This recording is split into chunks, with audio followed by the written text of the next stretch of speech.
Chinese Remninbi / the US dollar. First off, read this disclaimer carefully and do your good deed of the day by liking and subscribing. So let's go here, and we can see that there is the Chinese Remninbi is 5.43% away from the 52-week low, minus 1.34% away from the 52-week highs. So when we look here at the charts, I did find some time cycles that have been reasonably reliable. The time cycles suggest weakening for the Remninbi. We also here have this trend line, and that one is likely to offer resistance. I'm not a huge fan of trend lines, but when they do mark, when they interact with like cycle peaks or cycle lows, then I do think that they have some added value. Okay. So if you look here at this previous topping pattern, here essentially we formed a double top, which is one of the very classical topping formations. So 1 and 2, and then we went down significantly. During this major cycle, we have something that looks more like potentially a head and shoulders pattern, with the current rally potentially forming that right shoulder. So it is certainly very, very interesting. So from a technical perspective, the primary assumption would be that the next big move could be to the downside, meaning the Chinese Renminbi would weaken versus the US dollar. Here you have the daily data points.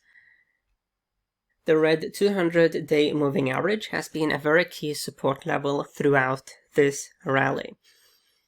But we have been testing that support level very vigorously recently.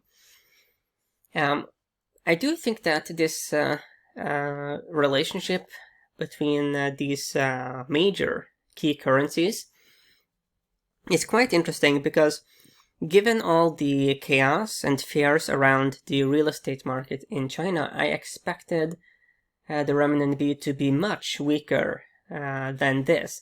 So it's holding up pretty darn well given the context. There's a saying that, and there's something to that saying, that the bond analysts are smarter than the stock analysts, and the forex analysts are smarter than the bond analysts. And the smartest analysts, that's the derivatives analysts. Anyway, given here that right in front of us, we can see that the forex market doesn't seem to be panicking yet when it comes to the renminbi, vis-a-vis the US dollar. That's interesting. That's very interesting. When we jump here into correlations, we do see that there's an 80% positive correlation long-term with the US stock market ETF, the SPY. With gold, we have a 41% positive correlation, 79% correlation with Bitcoin, and minus 87% negative with the dollar index.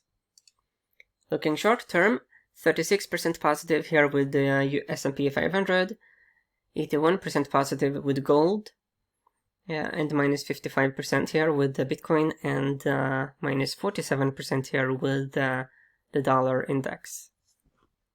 So that's the correlations.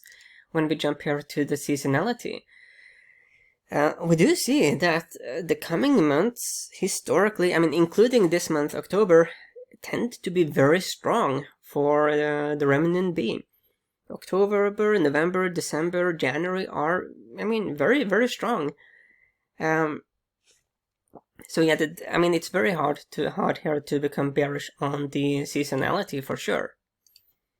So yeah, this pair is definitively extremely interesting given this whole the major issues with the Evergrande.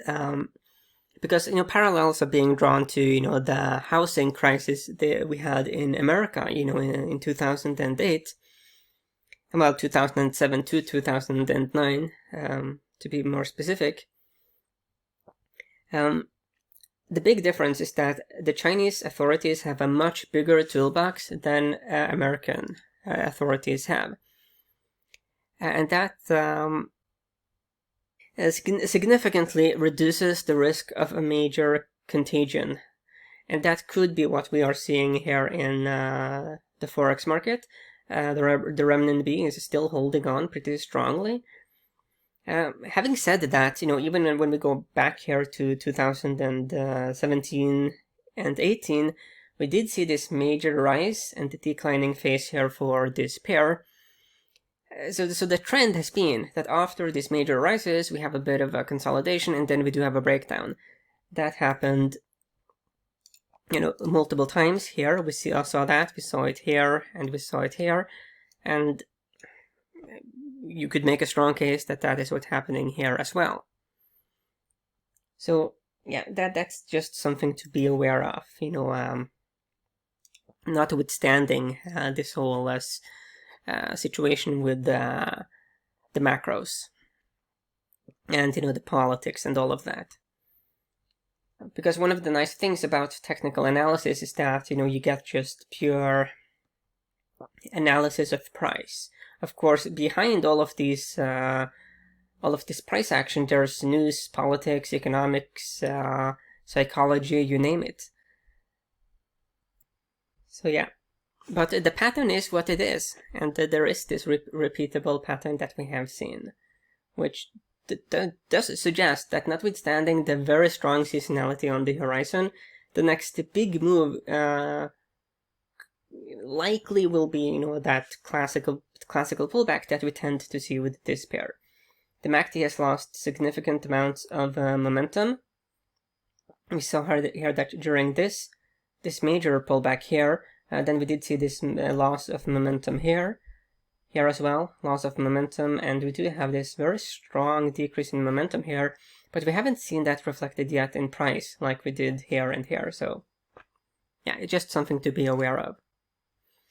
Okay, so that's it. I think that this is definitively one of those pairs to keep your eye on going forward. And as always, you do want to let the trend be your friend.